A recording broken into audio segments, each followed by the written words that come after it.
Кішкентай ақылды балапан.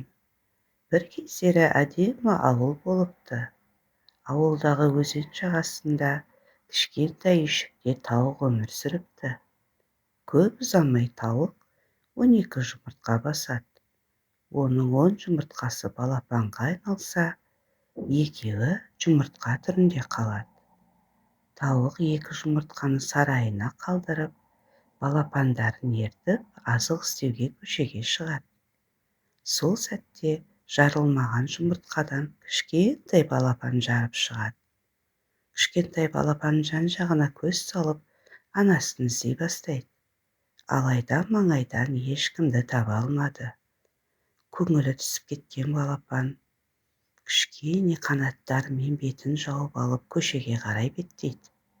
Аяқтарын енді ғана басып үйренген балапан жасыл шөп үстіндегі сиырды көреді. Балапан үлкен сиырға таңдана көзбен қарап тұрады. Бірнеше минуттардан соң сиыр балапанға «Сен неге маған таңдана қарайсың?» дейді. «Сіз менің анамсыз ба?» дейді балапан. Балапанның жазықсыз бейнесін көрген сиыр былай дейді. «Менің қандай үлкен биік екенімді қара. Сенің анаң менен әлде қайда кіші.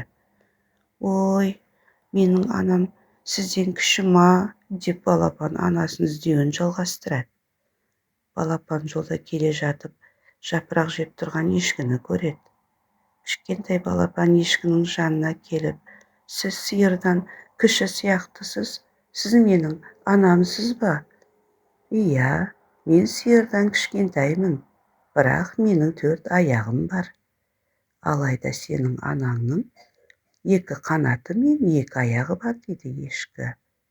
Ешкінің айтқанына көңілі түскен балапан анасын іздеуді жалғастыра береді. Сәл жүрген соң балапан «Қарқ-қарқ» деген дауысты естиді.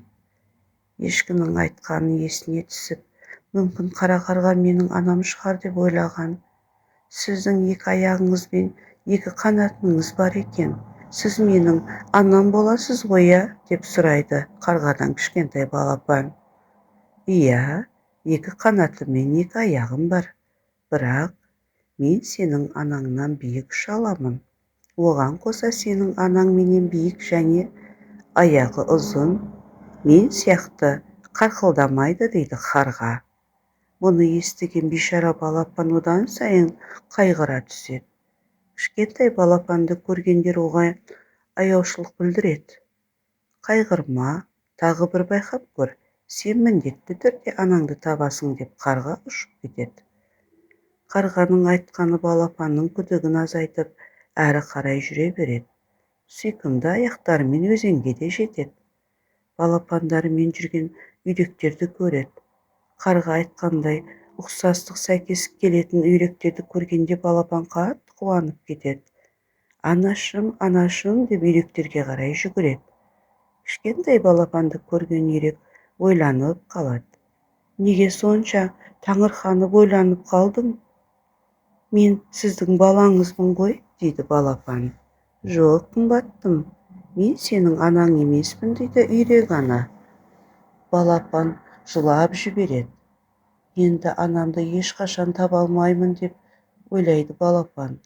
Кішкентай балапан халін көрген үйрек ана жаны ашып оны аяп кетеді. Балапанға махаббатпен толы көзбен қарап, «Сен неге жылайсың, қымбаттым? Мен саған көмектесемін» дейді ол. Балапан оған басынан өткен қайғылы оқиғаларды айтып береді. Үйрек: «О, Құдайым, сенің анаң мен сияқты кря демейді. Сенің анаң кукареку» дейді. Балапан мен үйректің әңгімесін естіп тұрған көгершін: «Өзеннің соңына дейін барсаң, анаңды табасың» деп ұшып кетеді.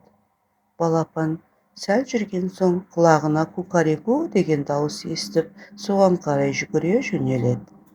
Анандайдан 2 аяғы бар, қарғаның қанатынан үлкен қанаты бар, үлкен құс көреді. Балапан жақындай бергенде «Кукареку, кукареку» деп тағы да дыбыстайды. Сонда балапан «Анамды ақыры таптым-ау» деп «Анашым, анашым» деп айқайлай бастайды. Балапан даусын естіген тауық артына қарап, өз балапанын бірден табады. Кішкентай балапанын өзіне шақырып, қанатымен құшақтап махаббатына бөлейді. Сен неге үйде қалмадың, қымбаттым? Мен саған азық әкелу үшін сыртқа шықтым. Саған қайта ораламын ғой, дейді тауық ана. Балапаны өзін қалай тапқанын білгісі келіп, сұрай бастады тауық ана кішкентай балапаннан. Кішкентай балапан: анашым, сіз үшін батыл болып іздеуге шықтым. Қиындықтарға қалай тап болғанын баяндап береді. Әңгіменің соңында тауық ана тебіреніп кетеді.